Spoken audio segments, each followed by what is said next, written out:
Tá com dor de cabeça, Márcia? Hoje não, Barbosa. Então pode fazer a prece? Sucinta, objetiva. Tá bom, Barbosa.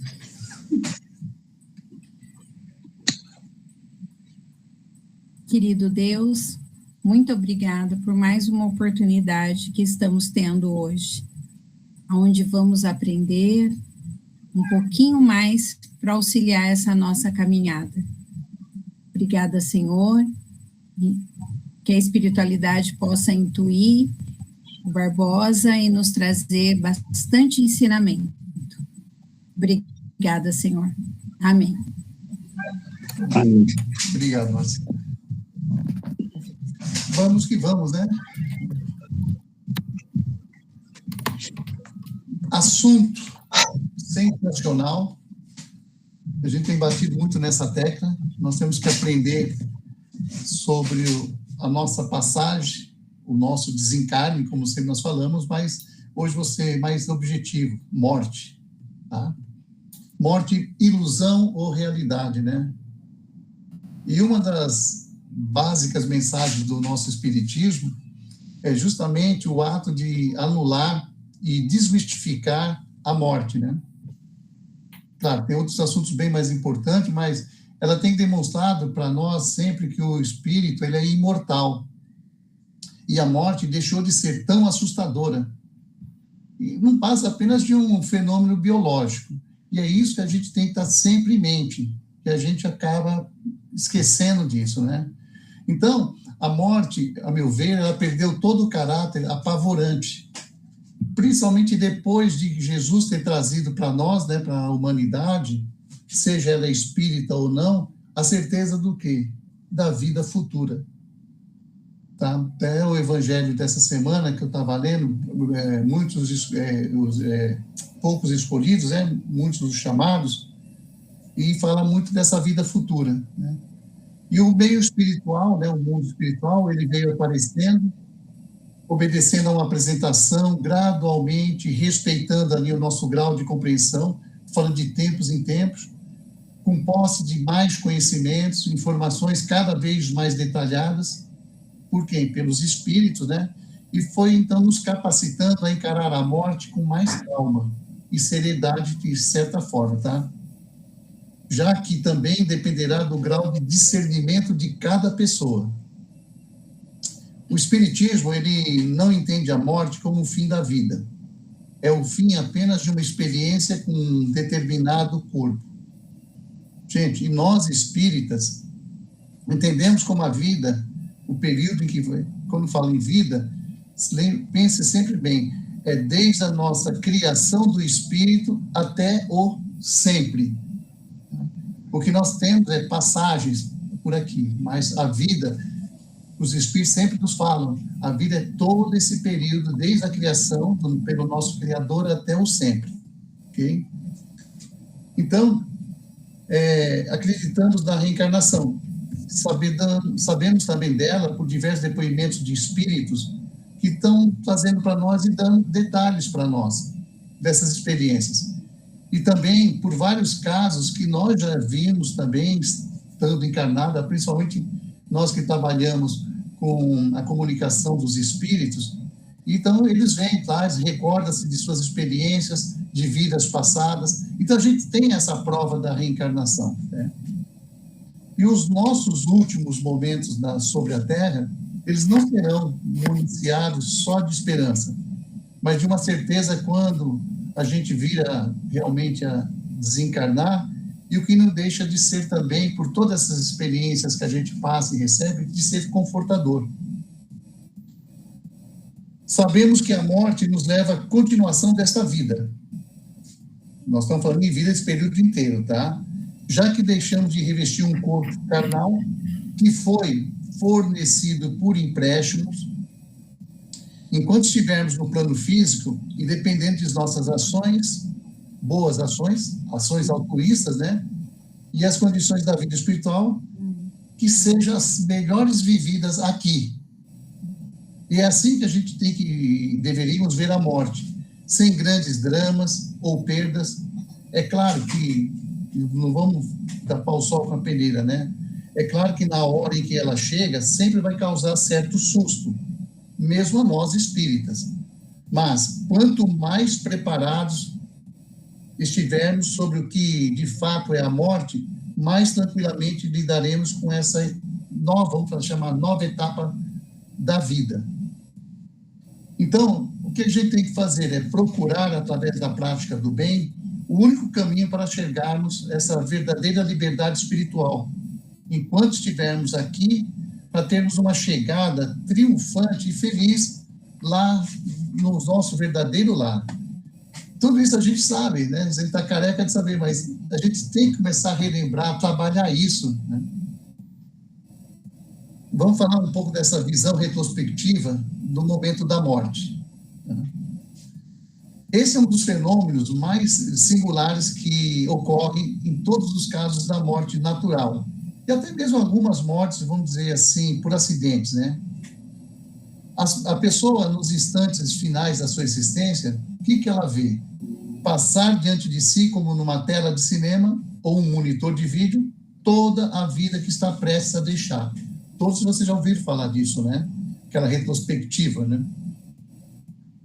Os primeiros meses do renascimento, a pré-infância, você vê a infância, a puberdade, a adolescência, a juventude, a fase adulta, tudo que foi experimentado em cada um desses estágios do desenvolvimento biopsicológico, né, que nós chamamos assim, do ser humano, vem à tona, com uma riqueza muito de pormenores absolutamente incomum. Tá? Então, nada deixa de ser fixado pelo nosso envoltório sutil da alma, né?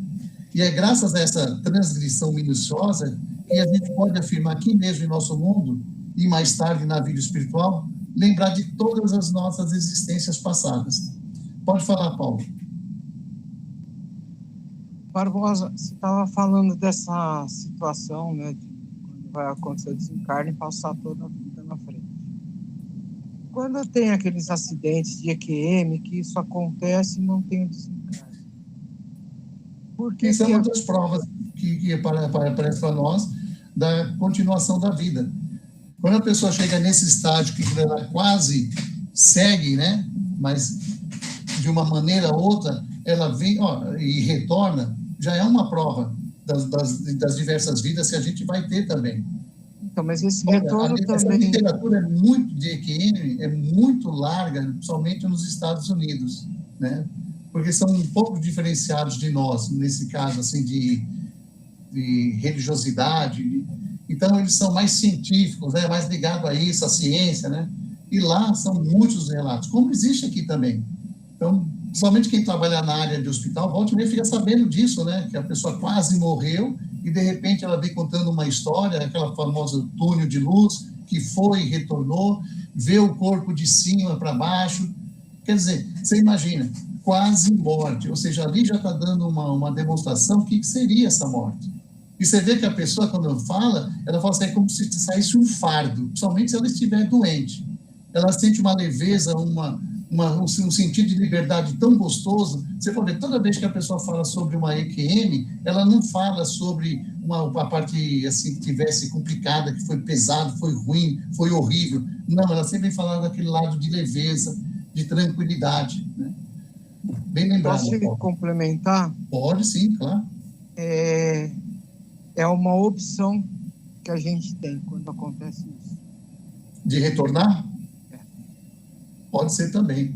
Pode ser também. Assim, é o que você falou, é uma velocidade rica de detalhes, desde o primeiro suspiro até aquele momento. Passa muito rápido e você tem consciência de tudo. Eu vou falar de mim. Sim.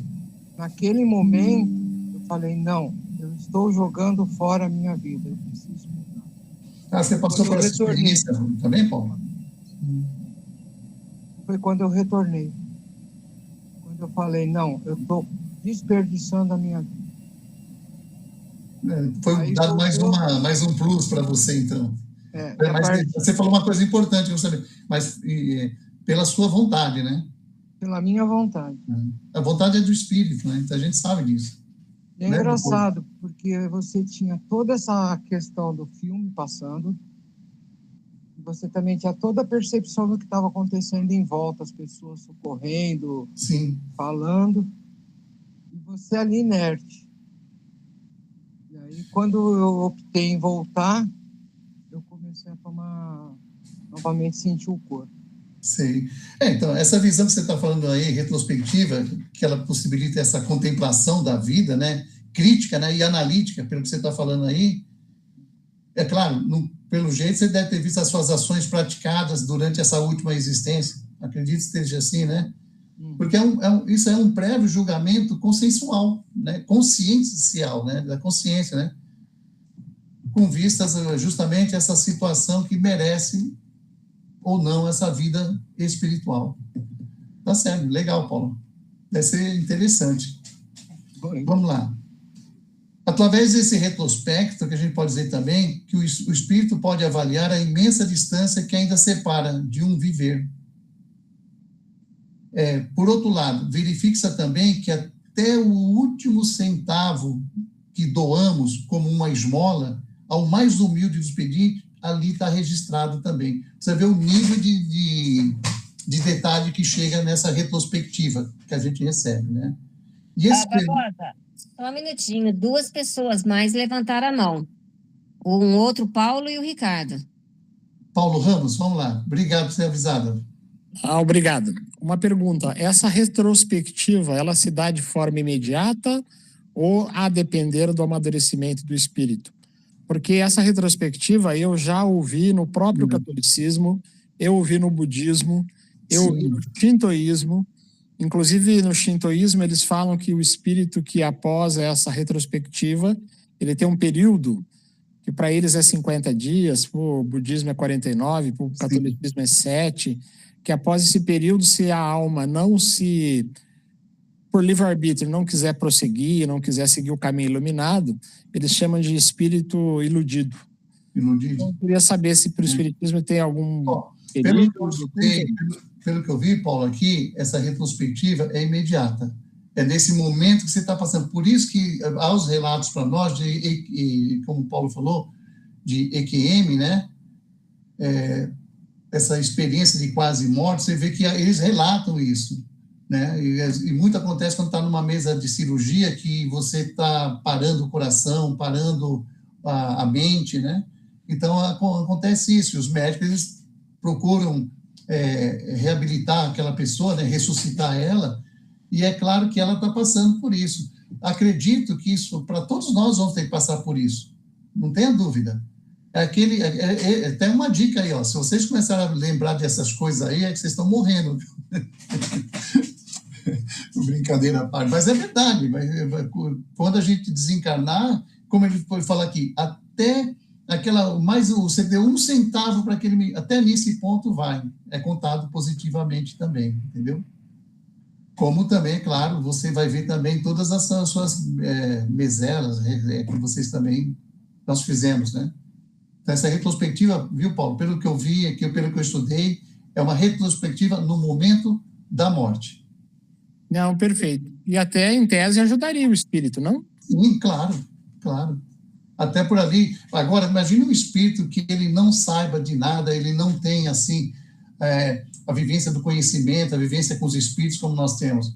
Ele fica que nem maluco. O que está acontecendo? O que está passando isso? Agora, no nosso caso, é claro que vai ser como foi dito aqui, até para nós, vai ser um susto. Não vai deixar de levar aquele susto da, poxa, né, estou indo. Mas quando você vê isso, já é uma certeza. Para os outros, não. Talvez para o budismo, sim, como você falou, mas um católico mais espiritualizado, ele vai conseguir detectar, falar, opa, chegou a minha hora. Perfeito. Valeu. Quem tinha, fora os Paulos, tinha mais algum?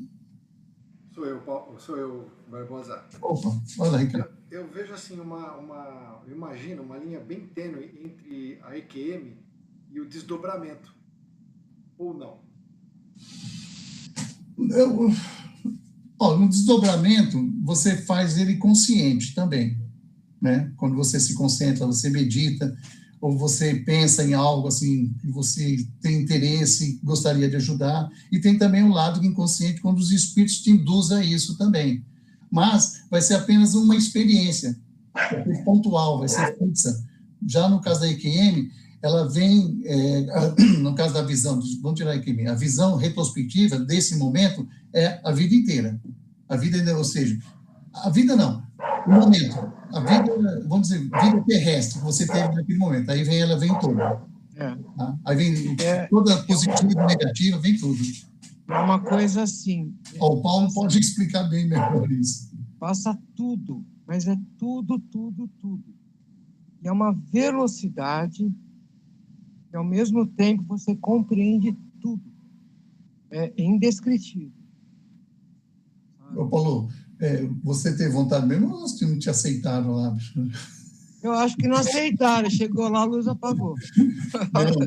Não, você tinha muita coisa boa para fazer, por isso não aceitaram, tá vendo? Acho que a hora que eu fui entrar, bater a porta. Falei, não, vai, volta. Tudo bem, Ricardo? Seria isso aí, então. E esse fenômeno, né, vamos chamar assim de fenômeno, ele é instantâneo, como estava falando ali para o Paulo, né? Acontece num átimo, e o que mais importa, entretanto, não é a sua duração, mas é a sua qualidade. Mesmo os segredos mais íntimos, né, que por vezes o ser humano reprime para o seu inconsciente, vem à tona com absoluta fidelidade. Então, é uma demonstração de que nada permanecerá enterrado para sempre, aonde? Nos porões da nossa mente. Está tudo registrado, em nós mesmos, né? Isso apenas confirma as palavras do nosso Mestre Jesus, quando ele diz: nada há oculto que não venha um dia a ser conhecido. Tá vendo, gente? É beleza isso, né? Então, nessa retrospectiva também, o que a gente pode dizer é que os fatos negativos, eles servem de advertência, e ele possibilita ao espírito entrever as consequências kármicas que no futuro eles desencadearão. Isto é, nas almas, né, mais esclarecidas, como o senso de responsabilidade, que a gente possa dizer, e noções precisas da vida eterna e reencarnação, a gente vai poder entender isso aí como uma possibilidade de lá na frente ter as consequências kármicas e, já desde o início aí, para quem é esclarecido, já entendeu, opa, isso aí eu vou ter que rever. No caso das memórias negativas. Já no caso das positivas, né, também recordados, serve como estímulo a um maior crescimento moral e espiritual nas novas dimensões da vida, em que a alma está penetrando, né, que nós estamos indo. No momento em que acabam de deixar a vida, e estão num estado de perturbação, tudo está confuso ao seu redor, eles estão vendo o seu corpo, se sentem vivo, sente-se mais leve e como se tivesse desembaraçados de um fardo. Não experimentam mais dores físicas, se são muito felizes de poder se elevar, percorrer o espaço, assim como as suas vidas o fizeram muitas vezes durante o sono. Então, alguns relatos dizem isso. Entendeu? Da mesma hora que você tem aquele sono que você, né, viaja, tá? Você sente também nesse momento dessa retrospectiva. Ok? Tá aí tudo bem, gente? Entretanto, vamos lá. Apesar da ausência do corpo, constatam sua personalidade, têm uma forma, mas uma forma que não os oprime nem os embaraça. Tem, enfim, a consciência de seu eu e de sua individualidade. Ele está falando isso porque a alma, ela não deixa tudo no túmulo. E o que ela leva sempre algo consigo. Tá? Então, por isso que ela está ali reconhecendo o corpo, tudo. Aí, tem uma frase aqui do grande português, poeta português Luís de Camões, em um soneto que ele afirma: numa hora encontro 1000 anos, e é de jeito que em 1000 anos não encontro uma hora. E, de fato, o que ele está falando aqui, que o tempo psicológico do espírito e suas vivências espirituais não são medidos exteriormente com os parâmetros que a gente usa aqui, dos ponteiros dos nossos relógios, né? Esse tempo não cronológico, ele representa pelo acúmulo de experiências vividas e só pode ser avaliado interiormente em visões retrospectivas, aonde? No instante da morte, ou nos estados de emancipação da alma. Aí entra aquilo que o Ricardo está falando ali também, ó. Emancipação da alma também, você não tem, você tem agora, pode ter visões retrospectivas, mas o relógio é totalmente diferente. Tá? É o relógio que eles chamam aqui de biológico, né? Psicológico do espírito. Ok? No sonho, no sono hipnótico ou sonambúlico, é perfeitamente possível ao espírito reviver em segundos fatos que ocuparam, por vezes, metade de uma existência. Entendeu? Viu a jogada do relógio que ele fala? Quem fez TVP ou alguma vez, acontece isso. Ou então, quando nós estamos atendendo através da psicofonia, você vê que o espírito, às vezes, ele comenta de algo que foi ali, mas às vezes está contando em poucos segundos, mas na mente dele está rolando toda aquela vida que ele passou com aquele verdugo, ou com ele mesmo. Ele rola, não tem esse negócio de tempo. Falar em negócio de tempo, eu estou lendo um livro, comecei a reler no livro, é do Dr. Inácio, chama Dimensões da Mente, é um deles, e o outro é Há Muitas Moradas. Esse Muitas Moradas fala um negócio do tempo que eu já estou guardando para a próxima vez que a gente voltar ao estudo aí. Que os espíritos sempre estão na nossa frente. Quando a gente desencarna, a gente fica na frente também. E depois eu falo para vocês quantos anos ficam. É interessantíssimo. Como Jesus falava assim, ele falava da vida futura. E você vai para o futuro mesmo, porque o tempo lá é diferente, muito diferente. Nós ficamos aqui atrasados, e lá eles estão na frente, lá, vários anos. Então, a gente consegue até ver uma vida de um modo diferente. Beleza? Vamos lá. Ao despertar no além, vamos dizer assim, né, e na posse integral dessa visão panorâmica da sua última existência, que foi essa retrospectiva, o espírito transforma-se no grande juiz de si mesmo. Aí é aquele tribunal silencioso da nossa consciência. Beleza? Dúvidas nenhuma? Então, vamos lá falar como se preparar para a morte. Bem, é estudado que a morte, a gente buscando compreendê-la, sem dogmas, sem medos, sem sustos, sem fantasia, e uma coisa muito importante, com serenidade, estar preparado para ela é não ser surpreendido. Quando ela, aí vai aquela coisa que estava o Ricardo, nós falamos lá na sala, novamente chegar. A gente acha que a morte vai chegar. Não, ela vai novamente chegar. Se você falar quantas vidas reencarnadas, quantas vidas nós também desencarnamos, né? Fizemos, morremos também. Então, a gente tem que estar preparado para ela quando ela retornar. Okay? Primeiro ponto, é aceitá-la com tranquilidade e gratidão. Por que gratidão? Assim, pela chegada de uma nova fase na vida. A gente tem que encarar isso, é uma nova fase da vida, né? Gratidão pela experiência que a gente teve enquanto estávamos encarnados. Gratidão por tudo que fizemos, pelo tanto que fizeram por nós, por todos aqueles que nos amaram, pelo que aprendemos e pelo tanto que nós melhoramos como pessoa. Lembra quando nós comentamos ontem, fizemos aquela pergunta? Como é a sua índole hoje? Lembra a partir do momento que você conheceu a nossa doutrina. Como que você pensava? Como que você agia? Como que você aceitava certas coisas? Então, por mais que a gente tenha muitas dificuldades aí, né, para ser aparadas, as arestas ainda a ser cortadas, mas a gente tem uma índole diferente, muito melhor, ok? E a gente tem que estar realmente grato por isso, dessa hora que ela nos chegar, né? E outra coisa também importante é estar tranquilo pela compreensão de que nada acaba com a morte, certo? Que o que ficou para trás será retomado.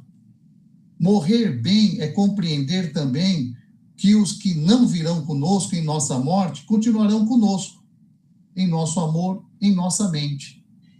Não é assim que a gente fica também quando aqueles que vão embora? A mesma coisa quando nós formos também, quando eles ir embora, é retorno para o nosso verdadeiro lar.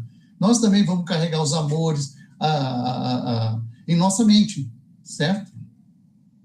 Então, estar preparado pela morte não é quer dizer assim, não é temer, mas compreendê-la.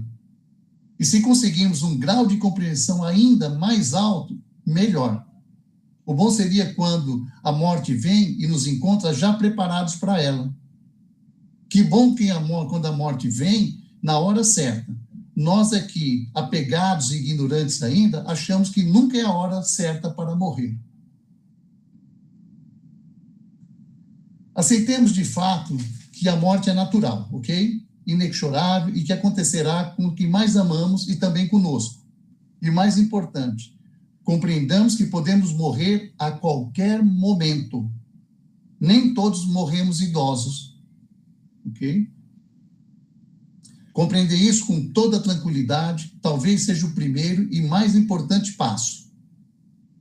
Esse conselho que eu estou falando aqui parece óbvio, né? Mas quantos de nós realmente encaramos a morte como algo natural que irá acontecer conosco? Tudo que nasce morre. Os homens, os animais, as plantas, até as estrelas morrem. Às vezes assim, nós estamos recebendo só o reflexo, essa é uma estrela que morreu. Não é assim que a gente ouve também pela ciência? Quem morre também, gente velha, mas também gente jovem morre, pessoas doentes e pessoas saudáveis morrem. Se tudo e todos morrem, se a morte é natural, nós também morreremos. Nossos pais morreram, nossos filhos morrerão, alguns antes, outros depois de nós, mas a certeza é, todos morreremos. Estar consciente disso, encarar a realidade, entender o fato da morte como naturalidade, é a grande ajuda.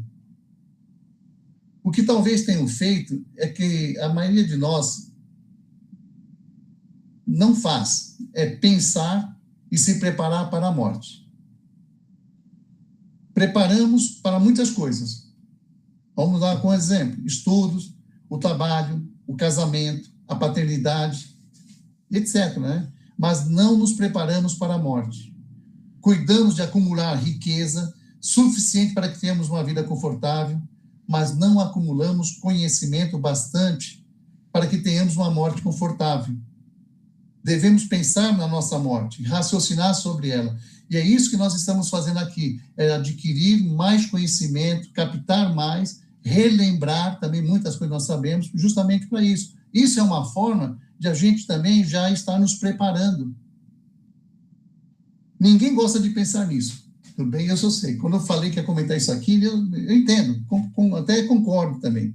Mas, sobretudo, enquanto se é jovem e se tem, ou se acredita ter, abre aspas, toda uma vida pela frente, e aí mora talvez o principal problema que nós temos com a morte. Não nos preparamos para ela. E quando ela chega, somos, aí que é que está dito, pegos de surpresa. E é culpa de quem? Culpa nossa. Lidamos mal com a morte, tanto a nossa, né, quanto a dos que nos cercam também. Mas a morte não é pesada. Menos ainda se nós acostumarmos com ela. Pensamos nela, se nos prepararmos para a nossa morte, vamos lidar também com a morte, dando a ela a importância que ela tem. Ou seja, nem mais, nem menos. Beleza? Esse é mais um tópico terminado. Dúvida? Querem fazer alguma pergunta sobre isso? Que o próximo que eu vou falar é que ninguém morre antes da hora. É uma questão. Ninguém morre antes da hora? Ok? Ninguém levantou a mão, seguindo. Assunto tão interessante, vocês não têm dúvida? Eu duvido, né? Eu só estou esperando a hora de fazer a pergunta que eu te fiz ontem. Eu nem lembro mais quais perguntas que você fez. Então tá. Mas talvez, não sei se vai dar nessa primeira parte. É essa parte agora que você vai falar. Ninguém morre antes da hora? Então, vamos lá. Eu peguei do Parchin lá na internet, um professor muito bom. Muitas vezes a gente se refere à morte de uma pessoa como, abre aspas, tendo chegado a hora, ou ainda, ninguém morre antes da hora, né? Não é isso que o pessoal comenta, né? Daí a pergunta que muitos fazem: temos, então, pré-determinada a hora de nossa morte? Ninguém morre antes da hora determinada? Dentro da visão espírita, né, temos que analisar dois aspectos importantes. quanto do nascimento de um ser humano, ou seja, da reencarnação, né? Vocês vão relembrar coisas que nós já estudamos aqui. O primeiro aspecto é o potencial genético do corpo formado, resultante da fusão do óvulo e espermatozoide, que determinam a formação de um corpo com determinados potenciais e determinadas limitações. Lembra disso? Quando é isso aí, quando vai ter aquele plus, vai ver tantos anos, tanto período, né? Daquela formação ali. Ok? Lembra? DNA do espírito. Ok? O segundo aspecto é o potencial energético do perispírito, pois este último promove a ligação do espírito com o corpo físico. Daí a gente sabe também. Aí, o que acontece? Esse perispírito ele vai arrastar para esse corpo energias positivas ou negativas, de acordo com as suas características evolutivas específicas. Essas energias provocam alterações nos potenciais genéticos e de funcionamento do corpo físico. Qual é o nome disso, que nós já estudamos? Vamos, gente. Ou estavam cochilando ou faltou? Não tem problema, eu respondo.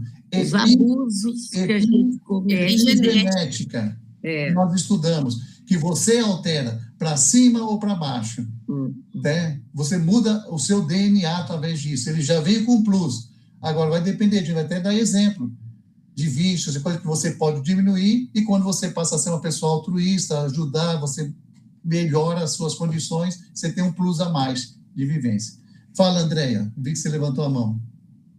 Na verdade, não fui eu que levantei, não. Foi uma pecinha que passou aqui na frente e bateu. Fala, Ricardo, então. Estou lendo um livro que eu peguei até lá na biblioteca da Casa de Jesus, chama Driblando a Dor. Ok. Sobre drogas, né? E é bem legal que tem um capítulo que fala procura incessante do fluido vital. Ele procura ali, pelo vício, acaba desencarnando antes. E o que acontece? Acho que vai ser um livro fantástico para qualquer pessoa viciada a ler, né? Então é muito importante, né, que quando ele morre antes da hora, que provocou, que tem muito fluido vital, pelo vício, eles são vampirizados, né? Vampirizados, isso. Então E aí é muito interessante esse livro aqui, viu? Driblando a dor. Então, isso que você vê, como ele desencarnou antes da hora, né? Por isso que ele tem um excesso de fluido vital. E eles aproveitam isso aí mesmo, os vampiros, né? Isso é muito comum que os videntes veem em cemitérios. Barbosa? Sim, Joana. Eu tenho uma dúvida, né? Um amigo me disse que a esposa dele faleceu há 5 meses, né? E que ela estava sofrendo muito no hospital, que ela pedia para não fazer mais nada, né? Sim. E os médicos tinham desenganado e falaram que ela ia ficar vivendo com equipamentos até conseguir, né? Vegetativa. E que ele mesmo desligou os aparelhos. Quem desligou? O marido? Marido. O que acontece no caso desse? Ele conseguiu ali, conseguiu um débito, né, com a espiritualidade. Um débito? Claro. A eutanásia, ela no nosso plano, na nossa doutrina, ela não é permitida. Entendeu? Porque o único que tem o direito de tirar a vida de alguém é o Criador. E nós não damos vida para ninguém, então a gente não tem o direito. É o mesmo caso de pena da morte. Por que aqui no nosso país? Porque pelo menos está na Constituição, embora muita gente hoje não atenda a ela, né? Mas vamos lá, tirando fora isso aí. Ela está lá, já que o homem não tem, né, condição de dar a vida, não pode tirar a vida. E isso é uma verdade para nós, nossa doutrina. Até porque eles falam que muitas vezes o espírito, Joana, ele precisaria daquele tempo a mais para purgar o que ainda tem. Ele teria que passar por aquilo. Aí eu vou já até responder uma pergunta que fizeram ontem, que acho que eu não sei se ela está aqui, a Dayana, oh, meu Deus. Não foi Elaine. A Day, que ela perguntou lá. Às vezes a criança fica poucos períodos, fica 4 meses, 1 ano, 2 anos, aí está uma das respostas aí. Tá? Fui eu que perguntei. Foi você que perguntou isso, André? Fui eu. Então, aí a resposta... Criança que vive pouco, eu perguntei se era porque na Era vida tipo, passada tinha morrido antes do tempo, não foi sim, isso? Esse é um caso. Às vezes a pessoa está no leito hospitalar, as pessoas ficam com pena, vai ficar vegetativa. Aquilo serve de karma para ela e para os familiares. E os familiares querem se livrar desse karma e se livram da pior forma possível, entendeu? E olha se, de repente, para a espiritualidade, ele não pode ser até responsabilizado como como é que fala? Um suicida, né? Não é suicida, não, desculpa, é um homicida. Homicida, entendeu? Perante a lei aqui, que nem no nosso caso, não é permitido, mas tem por aí vários países que permitem, né, a eutanásia. Mas não deveria, já. Eu sei que é uma dor, a pessoa está sofrendo, mas... Eu senti que era alguma coisa que não estava certa, mas eu não quis falar isso para ele, entendeu? É porque, sabe por quê? Cada um, dentro da sua capacidade, né, de entendimento, da sua evolução, ele achou que é certo. Ele achou que fez um bem. Agora, se fosse ao contrário, não permitir que você morra, isso é permitido. É a mesma coisa, a gente poderia falar assim, mas no caso daquela seita que não aceita, né? Doação de sangue, mas ali é diferente. Ali, se não fizer isso, você está promovendo o quê? A destruição. Quando você fala, não, vai o médico, vai e banca e coloca, ele está fazendo o quê? Ele está promovendo a continuidade, a vida, né? Então é diferente, muda, mas... Barbosa, deixa eu aproveitar que você tocou no assunto. Só um minutinho, só de passar, mas eu queria pegar a Elaine. A Elaine já tinha levantado. A Elaine, desculpa. Aí eu já te passo. Fala, Elaine. Barbosa, e quando a pessoa está em sofrimento, ela está com câncer terminal e o médico propõe que você cede a pessoa? Aí não. Deixa eu perguntar, não entendi. O médico diz o quê? Por exemplo, no caso do meu irmão estava com câncer terminal, a medicação já não ia mais fazer efeito, ele já tinha... Aí o médico sugeriu para nós, para a família, ligar a bomba de morfina, você cede o paciente. Isso não tem problema. Você está tirando a dor dele. Isso faz parte da medicina.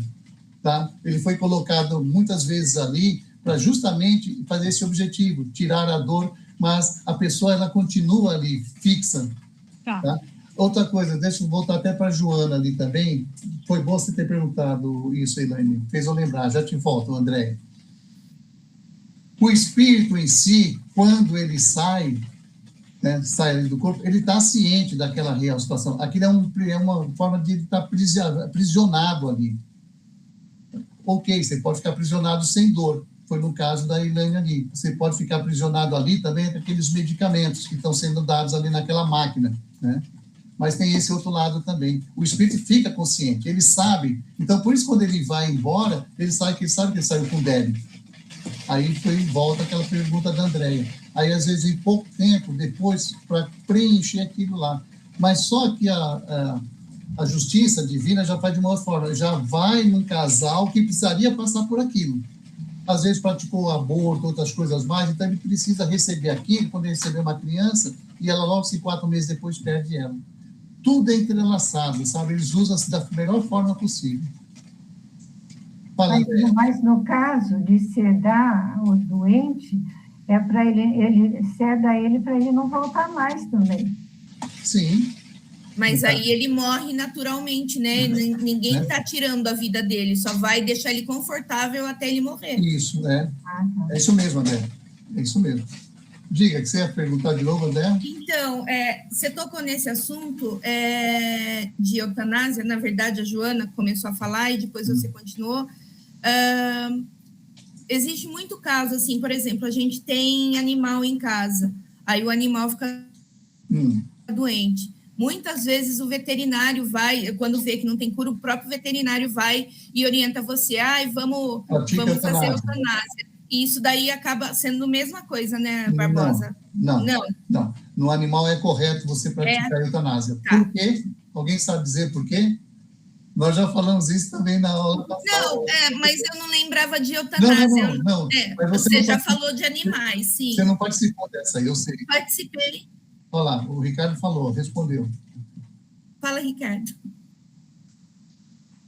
não tem expiação, não tem karma.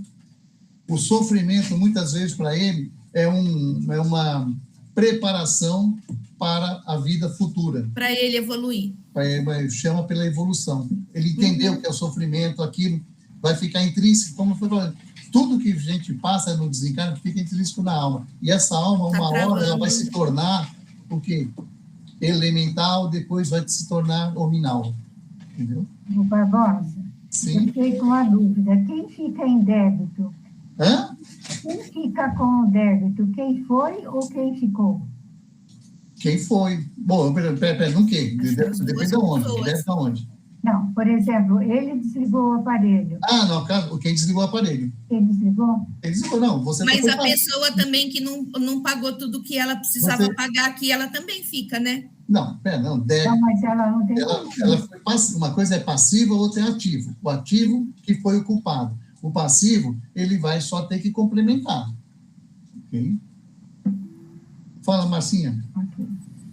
Barbosa, eu tenho uma dúvida, um exemplo, né? O paciente, vamos supor, eu estou com câncer, eu já fiz tudo que podia e foi determinado, já foi laudado que eu não tem mais condições, né? Mas eu ainda estou lúcida, eu faço a opção de não querer mais o tratamento, que ele vai prolongar, de repente, 2, 3, 6 meses, né?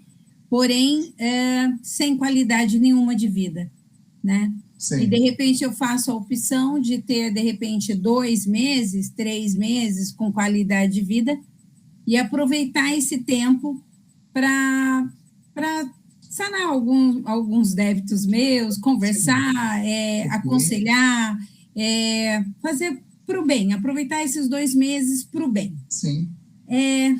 Porque existe casos, né, que a pessoa já, não, olha, vou fazer químio, rádio, vou sofrer, vou vomitar, vou fazer isso e vou mais 3 meses só. Sim. E aí? E aí, vamos lá. 2 pontos aí. Quem lê o livro Esculpindo o Próprio Destino, tem um grande exemplo de uma pessoa que estava com um câncer lá, terminal, que era a mãe daqueles 2 jovens, ela era uma mãe que estava solteira, né, porque foi abandonada lá pelo noivo, e ela tinha câncer, e ela começou a trabalhar depois no centro espírita para ajudar as pessoas, no hospital, começou no hospital ligado ao centro espírita. E ela começou, o que aconteceu? Ela recebeu uma transformação, uma epigenética no seu DNA, e ela continuou, terminou o livro e ela estava viva, e ela ia continuar.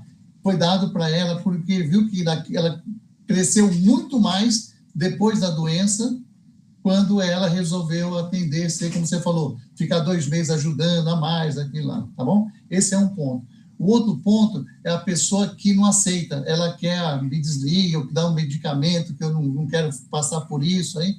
É a mesma coisa do cara que desligou. Ela está se desligando, é uma pessoa sem conhecimento.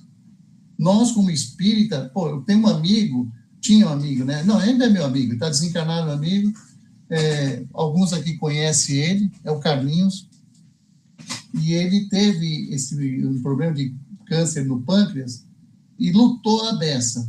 Tinha condições, né?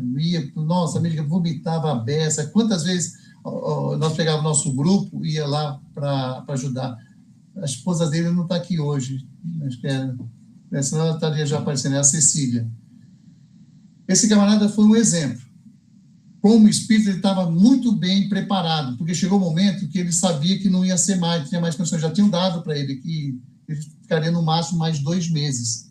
E foi realmente, ele ficou de 2 a 3 meses depois, desencarnou. Ele aproveitou todo esse período para preencher toda a papelada, sabe, preparar tudo. Ele tinha bastante condições, deixou tudo para a família, legalzinho, tudo preparado, e eu conversava com ele. Ele falou, não tem jeito não, rapaz, chegou o meu momento, da hora, mas eu estou tranquilo, estou numa boa, porque não está para ficar nesse sofrimento aqui, nessa situação que eu estou. Ele ficava lá no sofá e com um balde do lado, sabe? Um balde para volta e meia, ele puxava o balde e vomitava, sabe? E a gente fazendo as nossas preces. Ele falou assim, ficar aqui é vida? Ficar aqui nessa situação desse jeito? Então, se o pai quiser me levar, ele está me dando uma bênção. Aí que está. Aí, se eu quero que nós vamos chegar lá na frente, nós vamos falar sobre isso. A gente quer ficar aqui e não quer largar o osso. E as dificuldades, nós vamos falar lá na frente, eu vou parar por aqui, mas esse exemplo, Márcia. Então, tem caso e caso. E se a pessoa resolve ela se desligar mesmo, ela vai ter que voltar, porque enquanto não pagar aquele último centímetro, e talvez pela aceitação dele, e viu que ele teve, né, a indulgência perante a divindade, ele foi levado. Fomos no enterro dele, fiz a prece, lembrei disso também, no momento lá do velório, que eu tive que fazer a cerimônia, mas é isso que eu falei, é isso que a gente tem que ter, a preparação. Se fosse eu, estava desesperado, a família, as filhas, choraram, é claro, pela perda, mas sentiram, porque ele levou esse período, esses 2 meses que faltavam, preparando a família. Chamava a família e falava, escutava, olha, vocês veem o evangelho, tem que assim, está na hora. Você queria que eu ficasse dessa maneira, do jeito que eu estou vivendo aqui? Entendeu? Não estou querendo descartar isso aqui, pô, a vida foi muito boa para mim, mas eu sei que vai ser melhor eu sair daqui do que ficar nessa condição. É isso que nós estamos falando até agora. Esse é o ponto positivo. Né? Fala, Andréia. Barbosa, e num caso, por exemplo, isso que a Márcia falou, mas ao invés da pessoa estar nas últimas, se ela se tratar, ela tem condição de sobreviver, mas ela decide que ela não vai fazer o tratamento. Então, quem somos nós para a gente saber? Até o último ano, por isso eu falei desse livro aí, porque a moça, ela estava, mas ela desesperou. E ela continuou fazendo o tratamento dela, né? Teve uma enfermeira. Quem levou ela justamente para o centro espírita foi uma enfermeira que acompanhou e falou, olha, você não quer também fazer um tratamento espiritual? Ela aceitou. Aí que ela foi lá e está aí, foi a recuperação. É muitas vezes o que acontece conosco. É pelo que a gente faz, pelo que a gente doa, pelo que a gente trabalha. Quando fala, pô, estão sendo útil, vou segurar essa figura aqui ainda, entendeu? Mas se a pessoa se entrega, ela pode ser considerada um suicida? Não, se entrega é uma coisa, só se ela provocar, né? Tá. Só se ela provocar. Eu vou lá, puxa o tubo lá, negócio de uma coisa. Então... E tem gente que faz isso mesmo. Né? Se desespera, se morde, faz... Então... É porque eu conheci uma pessoa que, quando descobriu que tinha câncer, tinha condição de fazer um tratamento e se negou, falou que não ia fazer e morreu decorrente do câncer. É o livre-arbítrio, né? Mas vamos lá. A gente falou de 2 aspectos, né? O primeiro aspecto foi dessa... só para recapitular, para a gente continuar, né? O resultante da fusão do óvulo e do espermatozoide, certo? Que ali já determina a formação do corpo e também o quanto a gente ainda vai ter as características evolutivas, tempo de vida, tudo bem. E o segundo aspecto é aquele potencial energético que, através do perispírito, com as ações positivas ou negativas, a gente pode alterar o nosso potencial genético, ok? Então, ganha mais ou ganha menos, tá? Então, da interação entre esses 2 aspectos no nosso complexo humano, corpo, perispírito e espírito, temos, teoricamente, estabelecido um potencial de vitalidade ou de energia vital, que, em tese, né, determina um potencial máximo de vida para aquele organismo, ou, se quiser simplificar, um tempo máximo de vida orgânica. A gente coloca aqui em tese, por quê? Pois o exercício do livre-arbítrio, né, leva ao perispírito possibilidade de alterar suas características energéticas. Com o quê? Energias positivas ou negativas.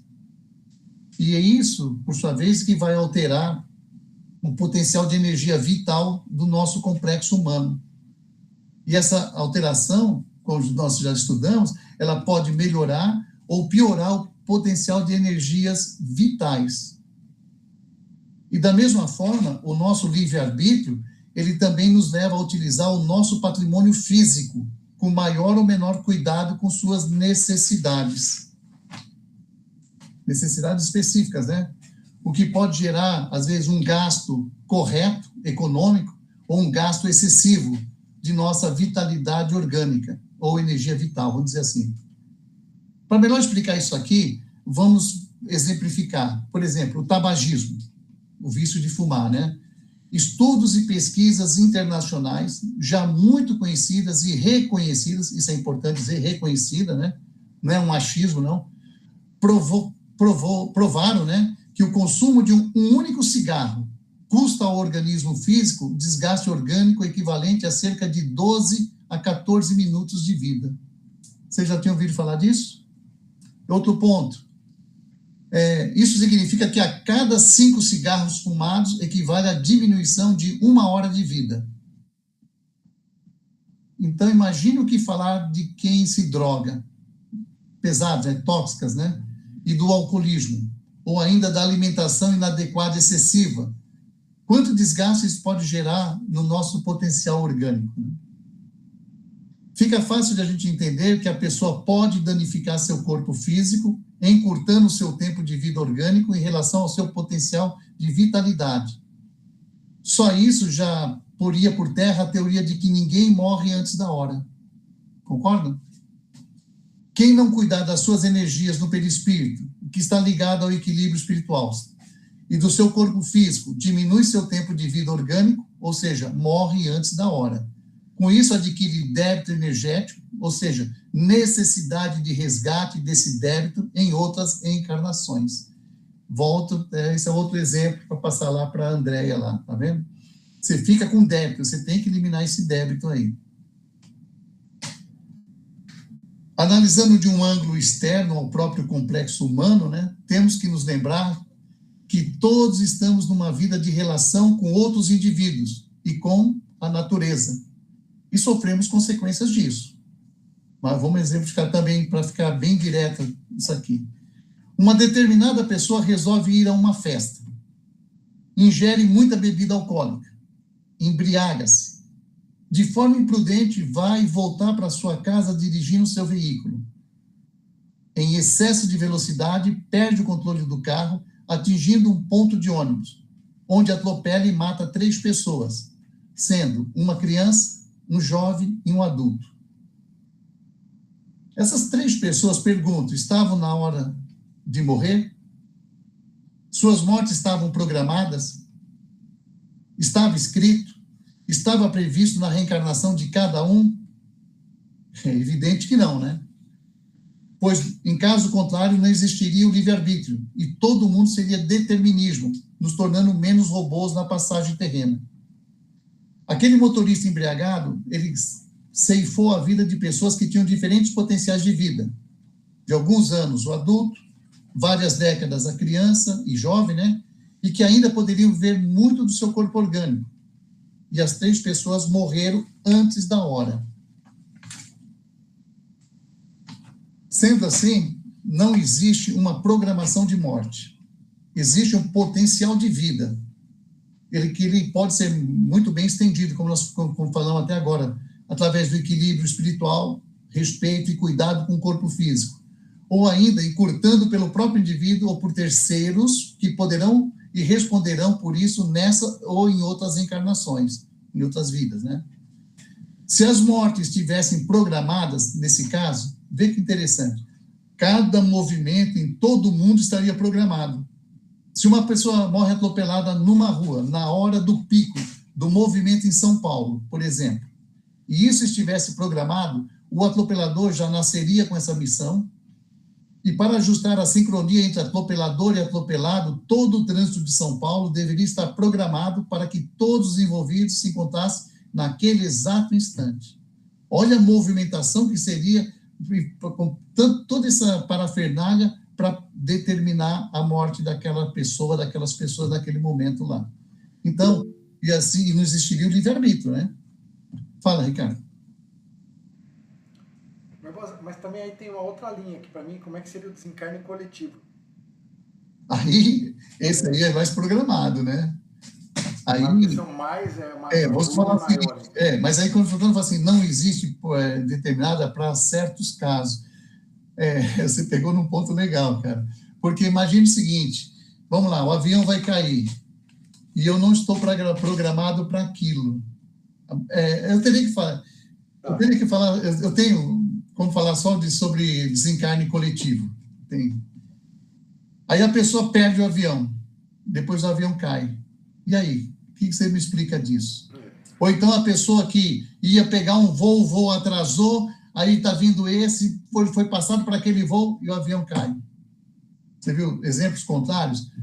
Aí é outros 500, aí outras coisas, são espíritos que estão realmente tendo que expiar, não é prova não, é uma expiação, e eles se juntam naquele momento. Nós falamos, numa aula para trás, falamos sobre o circo que pegou fogo. Eu sei que você pegou a jogar, se não tem determinação de morte, como é que pode? Mas aqui a determinação, pensa em forma geral, comum, normal. Aí é casos específicos. Por isso que chama-se desencarne coletivo.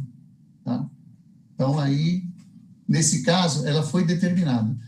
Entendeu? Se fosse... Mas só tem uma coisa, só tem um porém, só que ela não morreu antes da hora. Estava determinado. Então, porque esse tópico aqui é o seguinte, ninguém morre antes da hora, também não morreu antes da hora. Foi programado para aquilo. No caso desse atropelamento, morreu antes da hora. Você, então, não tem isso, ainda comprova essa, mas bom, esse exemplo foi bom, Ricardo, já vou anotar ali. Me prova que ninguém morre na hora. Ah, mas nunca morreu coletivo. Tanto é que aquele que perdeu o avião, ele não podia morrer, senão seria antes da hora. Então, ele tira fora. Aí existem os milagres, né? Vamos supor que ele batesse, então, num ônibus com 50 pessoas, todos morressem. Seria um desencarne coletivo? Então, isso aí, não. Depende. Depende. Entendeu? Quem somos lá para falar, isso aí, né? Mas depende. Tá, porque depende daquele livre-arbítrio, ele derrubou o ônibus na ribanceira porque ele caiu. Pode ser tanto como coletivo, como não também. Entendi. Estou terminando esse tópico aqui, viu? Vamos ver que eu tenho aqui o ponto importante que eu anotei aqui para a gente comentar também. Cremos que em argumentos evidencia que não existe hora da morte programada, nesse caso aí, né? A não ser que, eu vou ter que colocar, a não ser que estejamos falando em... Me pegou, Ricardo. A não ser que estejam falando em desencarne coletivo. Anotou? Então, já estou complementando aqui. Está vendo como é bom as perguntas, as questões? O que os espíritas devem cuidar é para não se tornarem crentes do determinismo, acreditando numa programação absoluta da reencarnação. Está vendo? A absoluta, né? Isso, pois, fere uma verdade basilar, a do livre-arbítrio, sobre o qual reside grande parte da filosofia e da doutrina espírita. Portanto, nem sempre morremos porque já cumprimos nossa experiência. Às vezes a coisa está complicada, em vez de evoluir, estamos... Esse ponto aqui, gente, agora vocês vão perguntar, porque isso aí tem gente que não aceitou, eu já falei isso em palestra, nossa, deu um zoom.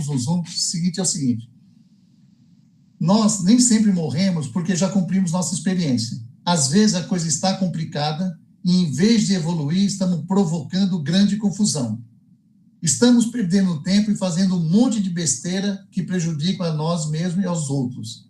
Ainda que o espírito não evolua, o dano pode ser maior que o ganho. Nesse caso, pode acontecer de a encarnação ser interrompida antes do prazo. Porém, a opção é de um grupo de espíritos moralmente muito elevados e com autoridade e responsabilidade para tal, por retirar aquele espírito daquele ambiente antes que haja um estrago maior. Ele volta para repensar sua situação, estuda, ouve, aprende e assim, mais esclarecido e fortalecido, retorna para uma nova encarnação, em outra situação, para passar por experiências similares, ou seja, uma nova tentativa.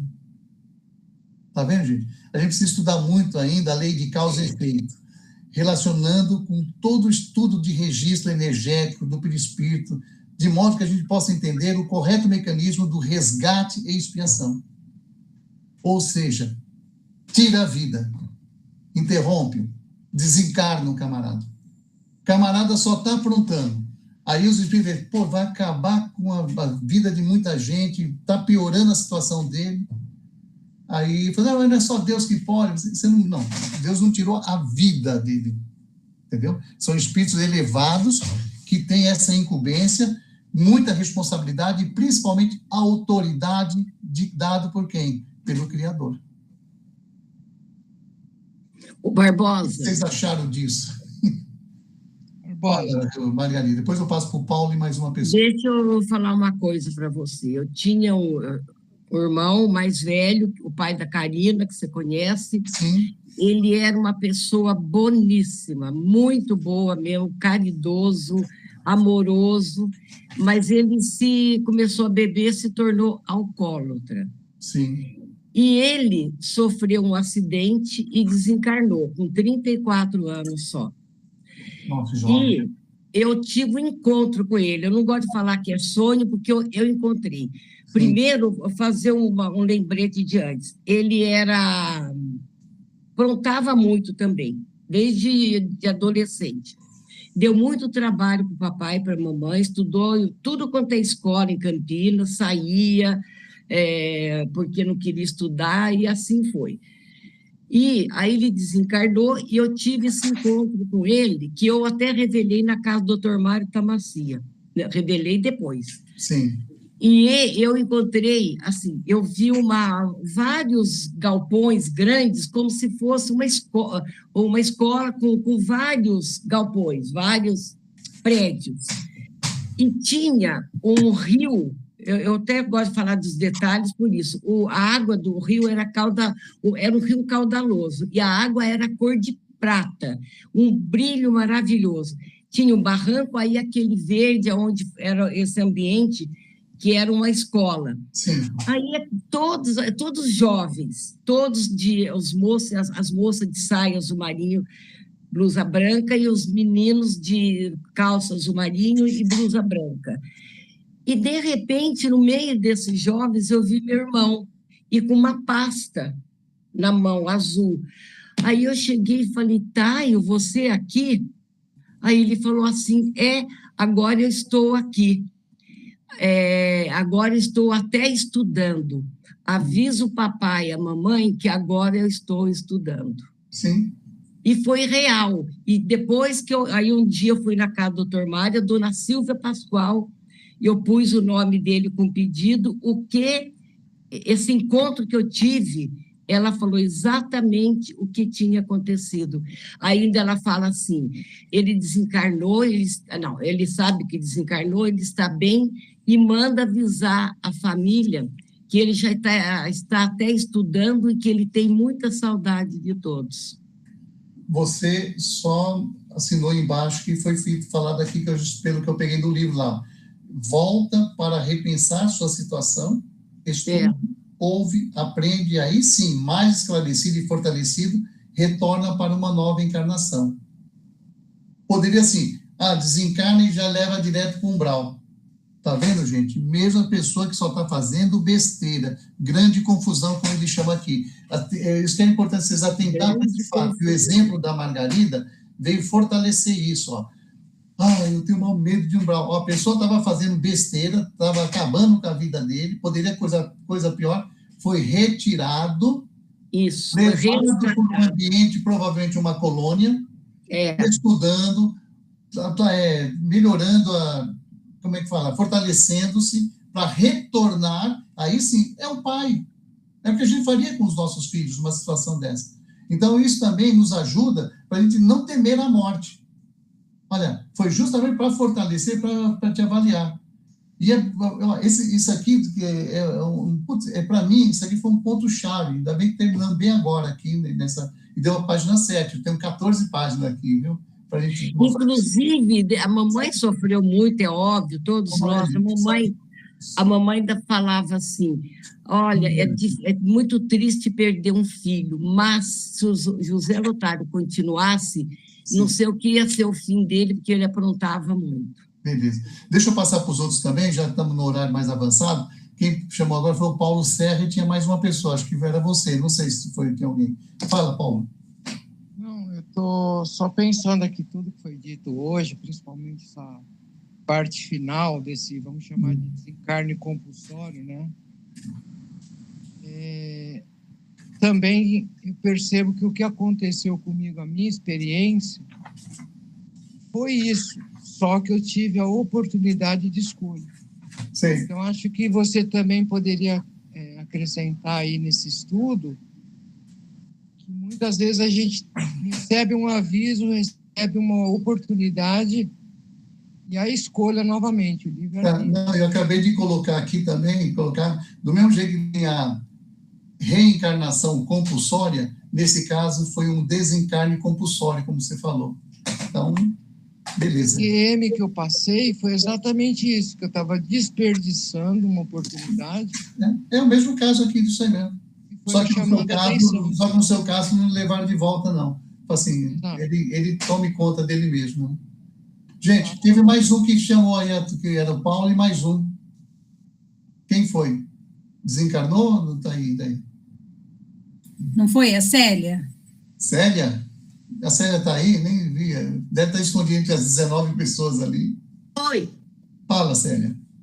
Não, eu tinha pensado aqui, pode ser também esse caso que a gente está conversando sobre sair de cena antes do tempo por conta das provocações que acabam prejudicando em vez de auxiliar?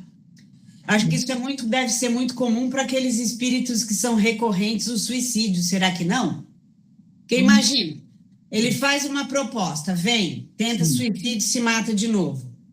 Isso recorrente. Então, se está tudo caminhando para ele cometer o suicídio de novo, vamos tirar a vida dele antes que ele cometa de novo e agregue mais um karma para a sua conta, né? Sim, é verdade. É propício a isso, né?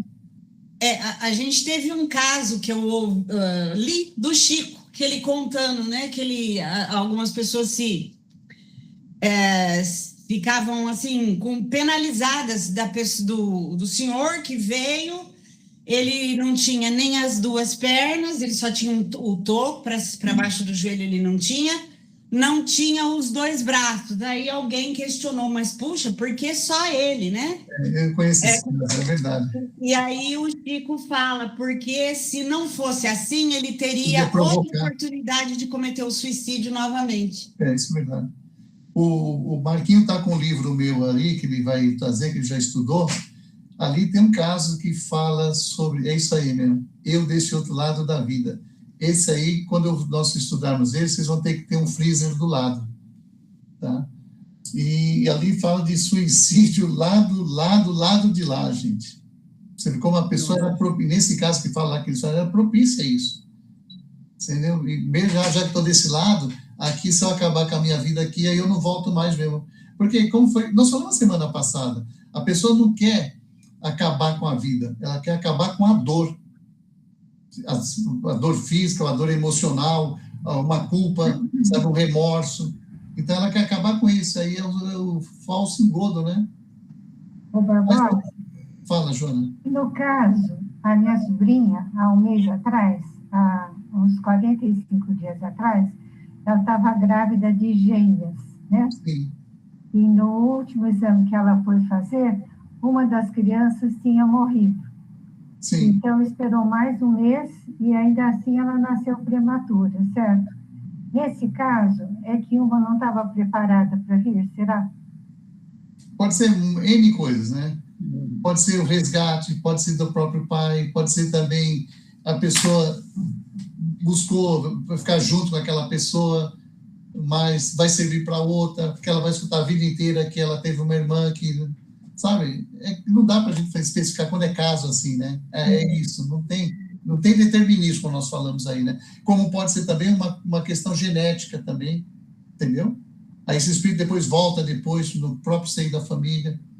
Semana que vem, quando nós falarmos da parte B lá, gente, deixa eu só dar um spoiler aqui, rapidinho, para a gente liquidar. A gente vai falar por que a gente tem tanto medo da morte, né? Tá? Então a gente vai falar mais da parte do apego também, e o que acontece depois da morte. Então, isso vai nos ajudar bastante. Eu até gosto mais dessa segunda parte mesmo, que nós vamos falar, entendeu? Então, o Ricardo estava certo. Quando ele colocou lá o título, ele já colocou lá a primeira parte, que não ia dar mesmo. Você viu o nível de perguntas, questionamento. Isso eu adorei, é importantíssimo, ou seja, porque a gente está interessado em a gente trabalhar com esse tema. A única certeza que a gente tem na vida é essa. Ah, você é milionário, você pai, você mãe, você é abandonado, a gente nada disso é incerteza. Agora, você vai morrer, essa é a certeza. Então, a gente tem que realmente estudar isso, né? Barbosa, deixa eu fazer mais uma pergunta. Você falou daquelas pessoas que estavam no ponto de ônibus. Sim. E a pessoa atropelou, estava alcoolizada. Okay. A minha sobrinha, irmã da Karina, filha desse irmão meu que também morreu. Estava ela, Mariana, minha filha, e um amiguinho atravessando ali a Norte-Sul para ir no posto de gasolina comprar umas à noite, 6h30 da tarde. Passou um carro no farol vermelho, a Mariana viu e ainda falou, Mariara, que é a prima, minha sobrinha, o carro, mas a Mariara não viu. Ela e o menino pularam para trás. E a Mariara foi atropelada e morreu. E aí? Estavam em 3, 2 não, e ela sim. Então, mas aí acabamos de falar isso aqui. O livre-arbítrio daquela pessoa que ela fez, ela pode ser a grande culpada dessa situação. Há a possibilidade de chegada a hora da Mariana. Depois que eu estudei, eu vi pela lógica, não tem esse determinismo. Eu sou mais ligado ao livre-arbítrio daquela pessoa mesmo. Ela estava numa hora errada, na hora... Como é que o pessoal fala? Na hora errada, no momento errado. No lugar errado, na hora errada. Isso seria mais para pensar nesse sentido aí, entendeu? Porque 2 perceberam, e ela não, né? Quando a gente vai ver a semana que vem, quando falar, a pessoa sofre, ela sabe que ela sofreu? Às vezes não, é questão de segundos, eles desligam a pessoa, para não sentir dor, não sentir o trauma, e nem ver o corpo destroçado. Eles fazem isso, entendeu? Também. Isso a gente vê muito em carta psicografada, eles contando que não sentiram nada. Essa é uma parada. Ela ficou em coma 2 dias. É uma questão de segundo, olha que o tempo é diferente. Só para dar um spoiler para vocês não estudar. Sabe quantos anos estão na nossa frente? Quem está lá? Esses espíritos que se comunicam conosco, os guias espirituais, né? 50 anos. Só isso. E quando eu fico mais elevado, os dias é 100, 200, 300, até 500 anos mais na frente, sabe da nossa, onde nós vamos chegar. Olha que coisa maravilhosa. Não está dando para ouvir, Barbosa. Está falhando. Eu acho que é porque começou a chover. Não, é... Acho que alguém está com o microfone ligado. Marquinhos, liga, Marquinhos, por favor. Isso, parou. Obrigado. Deu sonoplastia. Fale. Ricardo.